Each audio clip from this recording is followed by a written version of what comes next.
Hello, everybody. I can't believe this is episode 199. And guess what? This is the very last Women Seeking Wholeness episode before our official name change next week. So on episode 200 on December 28th, 2022, we will have a different name. Same podcast, interesting changes, more intentional. I'll describe it all to you next week.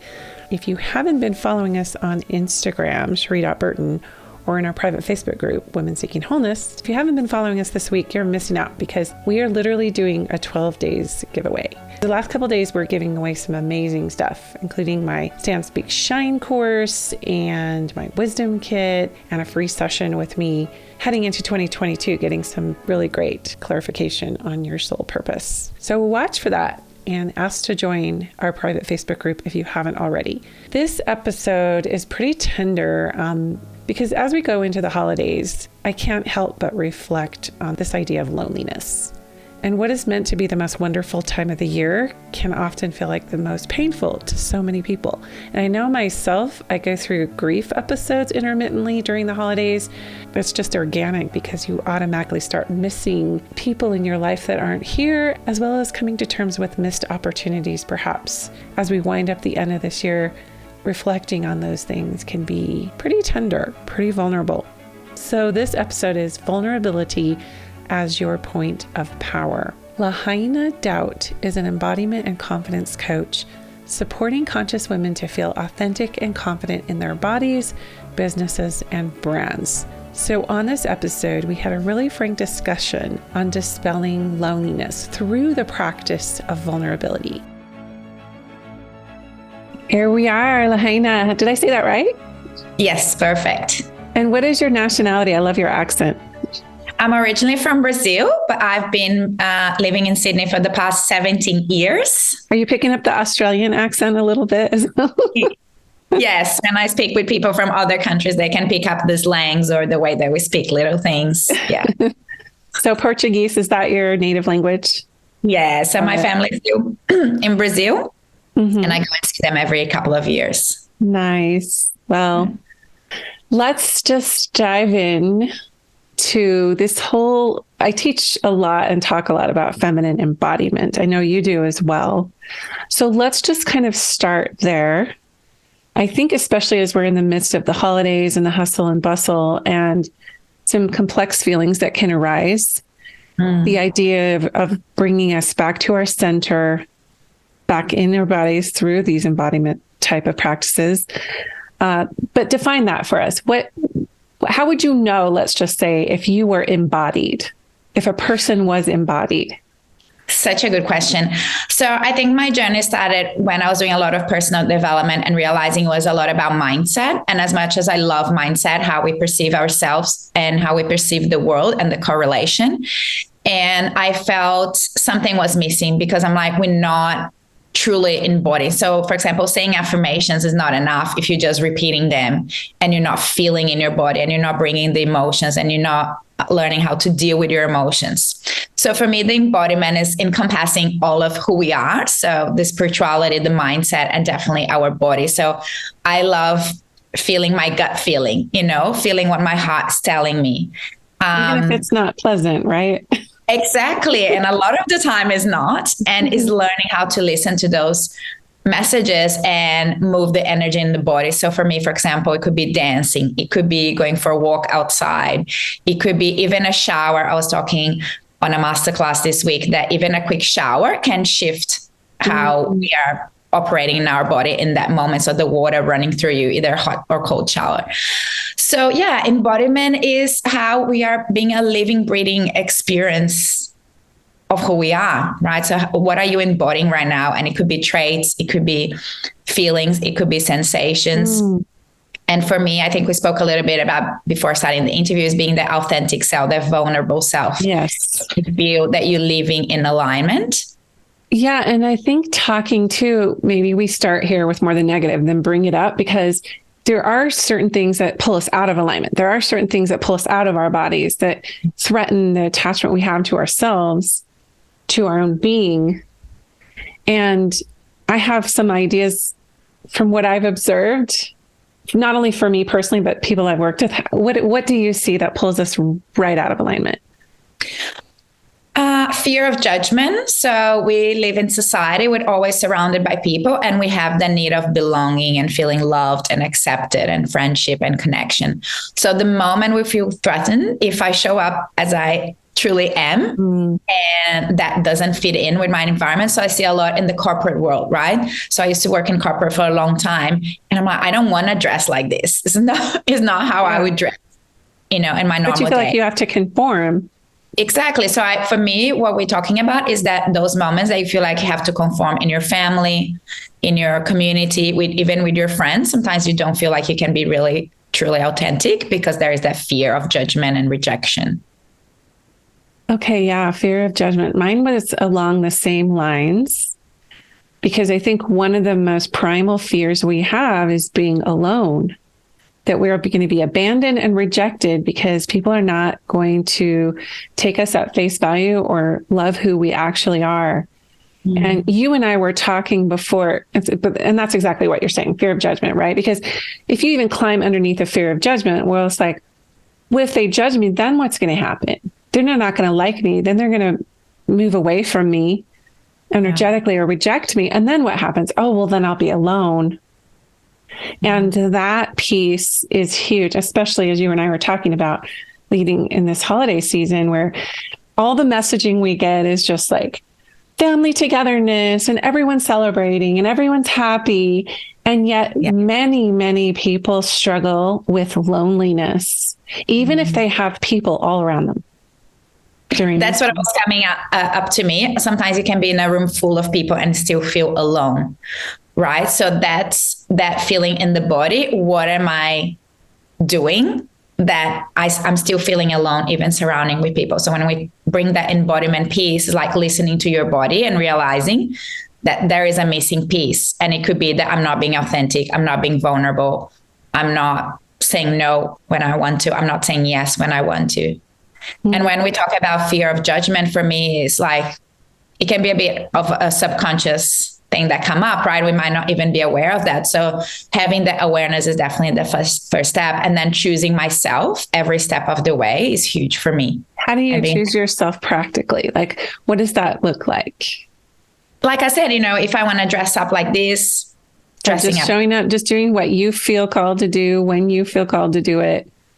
And it's an ongoing process, right, of discovering who I am, because I change, I grow, I evolve. So there is not set in stone, this is how I like to dress forever. No, every day I wake up and I have different feelings and emotions and creativity. And so honoring those things that come up for me. Yeah. I think, and I feel and know, not just think, that women oftentimes, we are really hard on other women. When at least this, I'm just being totally honest, it used to trigger me when I was in my old mindset and didn't understand embodiment and was in this whole loop of what are people going to think, which I still have to regularly deprogram from. But I used to get triggered by women who just showed up with all of who they are, just totally could be authentic. And it's not like they were just alive. They just were vibrating with this essence of aliveness. And I felt like I didn't know how to access that. So when I saw another woman who could do that, I resented that, or I judged that. And I'm like, it's a whole different frame for me now, because now I can appreciate so many different ways that a woman or man can be embodied. And because I'm really landing in my own body for the first time, and I'm in my 50s, it took a long time. It's like other women who secretly want that level of authenticity. If they're judging you, you should take it as a compliment, because they're trying to access that and they're struggling because of their own fears. Yeah. So one thing that helps me, since you're asking me for practical steps as well, is not taking anything personally, because I feel like people are projecting exactly what you said. So if a woman is confronted by how I show up or how I dress or what I say, it's her stuff coming up, right? And so, like you said, it can trigger my survival mechanism and my body, and I have reactions, but then my brain is like, don't take it personally. I'm showing up as the full expression of who I am, and there's nothing wrong with that. So I think that's my invitation to people to, again, go back to what's authentic to you and honoring that. And then for the other women, just to put a pause there, that's really huge, because you had to do a lot of work to reprogram your brain to set a new pattern, that when that came up, you were able to use your thoughts to say, it's not me, it's them, right? I'm going to be true to who I am. That's the work. Yeah. That's why I love personal development. That's the you mindset. Make it sound so easy. That's the mindset piece that I was talking about in the beginning, right? So I did a bunch of courses about communication, about how you perceive the world, how you perceive yourself. And so that's the really important part of the mindset, is knowing how to activate those thoughts that are empowering to you, and not the ones of fear and rejection and, separation. So would you say, just kind of to build that mindset, let's just say, and lay down those new neural patterns and those new thoughts and beliefs, what is your process for that? Are you just like observing your thoughts, and then when something comes in, you consciously catch it? Because I think we have so many unconscious thoughts that just invade all day long. Yeah. So when we're talking about mindset, I would relate more to the rational mind and the thoughts that we perceive. So that's cool. And like I said, I coach myself all throughout the day. Right? So when I see that coming up, and like we were talking about courage and confidence, and I said, I have the same insecurities as most women. A lot of the time I look myself in the mirror, I'm like, oh, I put on weight, I don't look like a model, or, I'm not skinny enough. And then in that moment, I have to catch that thought and say, no, I'm beautiful. I'm healthy. This is my body. I'm more curvaceous. I'm not skinny. I've never been and never will be. So is that constantly kind of coaching myself into what's going to support me throughout the day? Do you find, I know it helps me, and I don't know, not everybody's super visual, but it helps me to lock in like a image or a vision. Or it's like when I don't have the wherewithal to string thoughts together that are conscious, sometimes an image, like for instance, I think of like a bright sun shining, or a star, or just something that just takes me out of that loop, can be super helpful. And I think everyone might be different with our senses, right? And what works for us. So when you ask me that, I was thinking, I don't visualize anything. Maybe it's more of a feeling, maybe that feeling of gratitude for my body. Everything, my body is working really well right now. I'm not in hospital. I don't have any issues. So I'm like, I'm so grateful for my body and my health. So that shifts, very fast. Yeah. Gratitude is kind of like one of the highest frequency states, and it will break a pattern like no other. But it's hard to muster that up when you're so used to those old programs that just arise. It's like, oh, I don't want to be grateful. But cultivating that, I think, as a practice is what you're saying, right? Is just, if that's your default programming, gratitude, how powerful is that? Yeah, that's beautiful. The other day I was driving, I was just so happy because it's getting warmer here in Australia, and winter for me was really tough, like that really moody, like internal feeling. So I'm like, I feel so grateful that it's sunny and warm, and it was huge. And that made my day. So it was something, can feel little for some people, but for me, I was like, wow. Yeah. And it's the little things too. And I'm a little jealous because we're heading into our coldest season while you guys are heading into, we're on opposite ends of the planet there. So let's talk a little bit about fostering confidence. Let's go back to loneliness first, though. It's tough. I mean, well, okay. It's paradoxical because sometimes you need to be on the path of loneliness or being alone so that you can learn how to come home to yourself. And also there's this, like, if you're a revolutionary or a leader or you're pioneering something, you have to stand alone. You have to have the wherewithal and the courage to just be willing to stand alone and step out of your tribe or step out of the groupthink or whatever. So with that in mind, let's just say somebody is really suffering right now. They're feeling very lonely. For maybe they've lost a loved one, maybe they're going through something tough. There could be a myriad of reasons. How would you coach someone like that? How would you say, hey, supposed to be the happiest time of the year. It's time to celebrate, and you're feeling so low. You're feeling, you're feeling alone. What would be some ways that you would help somebody to facilitate them through that? Yeah. So for me, a big process has been reparenting myself and giving myself that love. And that, we said before, I choose myself first, right? So instead of expecting someone, so I'm single, I'm also in my 40s, and I'm like, I can't expect a guy to come and give me the love and affection that I desire. I have to give myself first. And again, it can sound really woo-woo and, not at all. No. Yes. But it's learning. So again, it's a learning process. It's not one day that you wake up and you learn how to give that love and reparenting yourself, but it's ongoing. So I hug myself sometimes. I say, like, you're doing amazing, like pat on the shoulder. Again, I'm not expecting someone to do that for me. And when we were speaking just a few minutes ago, what it was coming up to me is asking for help, right? I think sometimes a lot of the time we avoid that. Yeah. Again, I don't want to feel rejected or, oh, no one's going to help me, but being able to ask for help. So I work with mentors and coaches. I create relationships that I'm proud of. So for these people in this moment, is there anyone that you want to reach out to? Is there anyone that you can call? Is there anyone that feels in alignment for you right now to have a conversation and to share? I'm going through a really tough time right now. Yeah. So these would be some of the things for me. I love that. And that's not always easy to do, because the tendency is to isolate even further. Because when you feel so alone, you think you're the only one going through it, and you're just so really self-absorbed. And sometimes you need to be self-absorbed to get out on the other side of that. But yeah, I also, when we were talking before about vulnerability, sort of being that point of power, I think a lot of people awaken up to that, especially because of the work of Brene Brown. She's done a lot of consciousness, alerting the consciousness to how important it is for us to be vulnerable. So how have you seen that being a catalyst for confidence? Yeah. So as we were talking just before about when you feel low, you isolate even more. So it's almost that loop of you getting deeper and deeper into, I feel alone. No one understands me. I'm rejected. I'm all alone. So you can really sink down that path.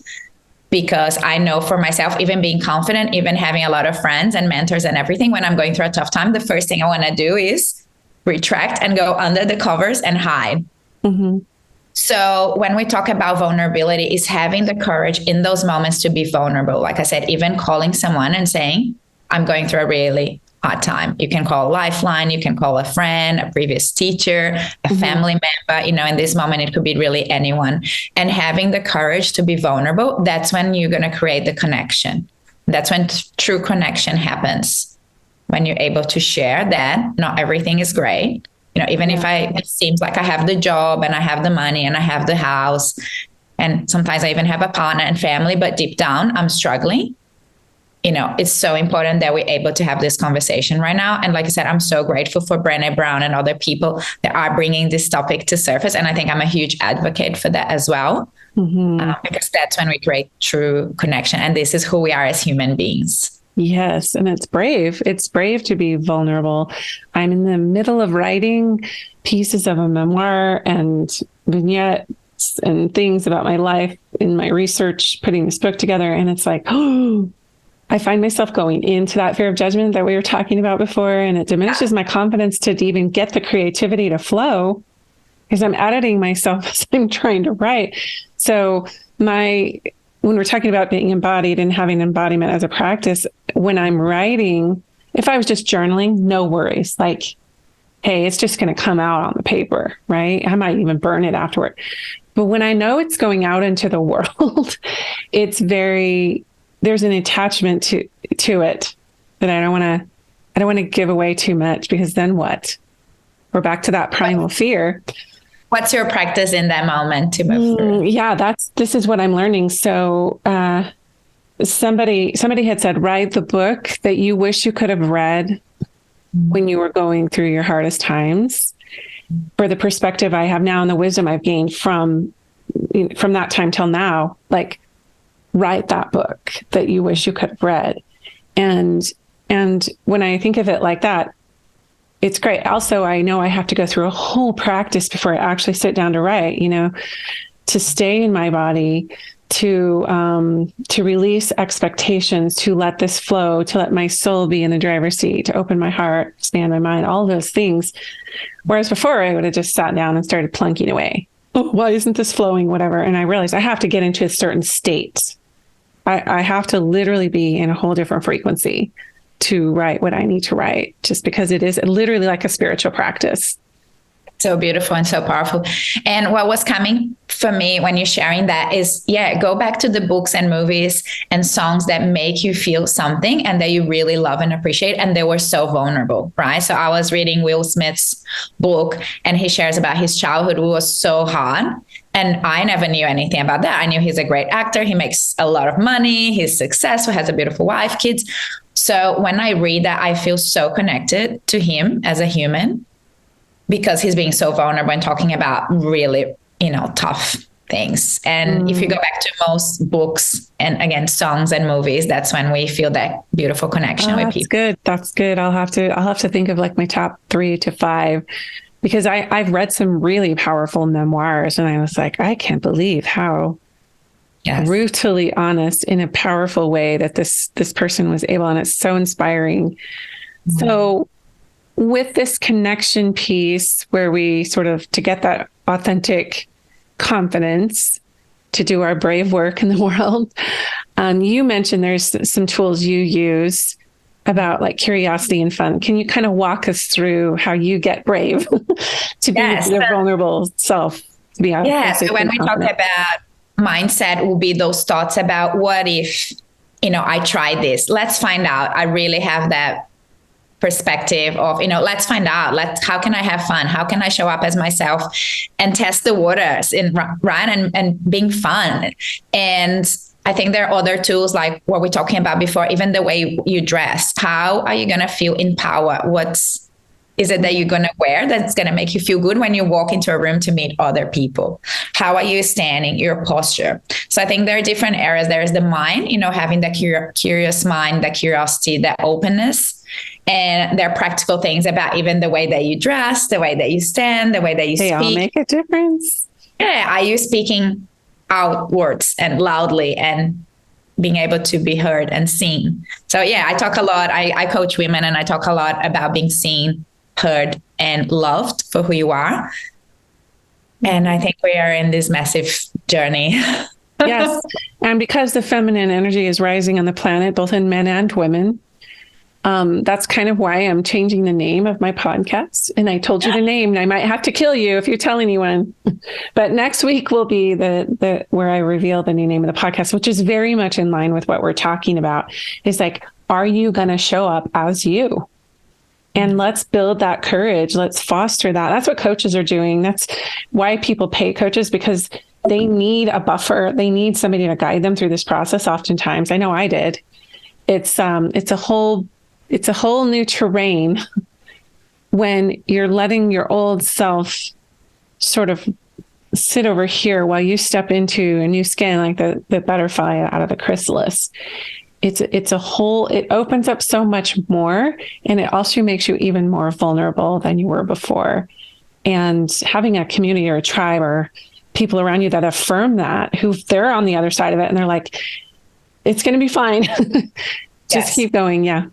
Yeah. And that's what you're doing with your podcast as well. You're inviting people to be part of this conversation and have these new thoughts and new ideas and new embodiment, right? So kudos to you for doing that. And like you said, a coach can be powerful in the way that they can hold your hand throughout the process. I share with my clients all my own mistakes so they don't have to go and do the same things. I'm like, here's the roadmap, it's so much easier. And with a coach, sometimes you have access to the tribe as well, like you said, and it's so powerful to have people cheering for you, people sharing, again, vulnerably, that they all struggling with very similar things. So creating that beautiful community and connection can be so powerful in these moments. Yeah, it's like we need it now. It's not just a nice bonus. Like for the people who are really stepping in to be like a light worker or a way shower, or leader or guide or whatever, we need the tribal support. It's like crucial to the process. And that comes back and circles back to the loneliness part, when you, like you were saying, when you feel lonely, reach out. If you feel bereft of something or something's missing, what do they call it? 5 seconds of courage or 7 seconds of courage or something. Just reach out and find a community or a tribe or some person that you can connect with and be vulnerable with them and share. That will take years sometimes off of the healing process for you, just to be able to have that radical like self accountability, and because the tendency is to just kind of keep wallowing in those lower frequency emotions, like no one understands me, nothing works out for me, I'm totally alone, nobody likes me, whatever, we start whining. It's the opening of the heart and letting people in that really does the work. Would you not agree? Yeah, I love that. And I think for me, when I don't want to talk about something or share something, I know that's where I need to go, because again, it's the vulnerable piece and is what's going to shift things for me. And yes, it's that, even the 5-second rule, just take action, do something. And I think when we are talking about community with the internet now, seriously, there's so many opportunities. There's a website here in Australia called Meetup. I don't know if you guys have it in the US or around the world, but you can look for communities of whatever it is, photographers, women in leadership, women in power, spirituality. So you literally start connecting with those people. There are Facebook groups. There is so much. And you don't want to just keep it on the online space. You want to find actual people in your city, in your suburb, that you can go and connect and have a coffee and have that. Boy, did COVID not teach us that, right? Like, we had to quarantine and isolate and put masks over our faces. And I know in Australia it was really bad because I have friends that live there, and it was a long process. You guys had an elongated COVID quarantine process, but now we're coming on the other side of that. And it's like, no, people are really craving that human connection in person. So I love that you're advocating for like the in-person communities, even if it's like 2 other people, right? It's still a community. I love face-to-face. I love hugs. I love shaking hands. I love people looking at people in the eyes and feeling their presence. I think you also talk about spirituality and energy and frequency on your podcast. And when you sit with people, you can feel their energy straight away. Absolutely. Well, I love your energy, and I love the openness sometimes a lot of Latin women have with their bodies. It just seems like there's just this embodiment factor.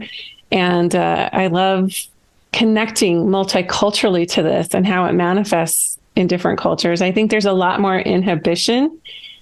And you wouldn't think so, like in the American culture, like you wouldn't think so probably by seeing all the Hollywood movies and whatever, but just the purity culture and some of the toxic perfectionism, it really holds a lot of people back. Just that whole, having to look a certain way or be a certain way. I know it's not just American. I know it's all over, but it feels like what we're coming into is this new era of, you be you, I'll be me. Yeah.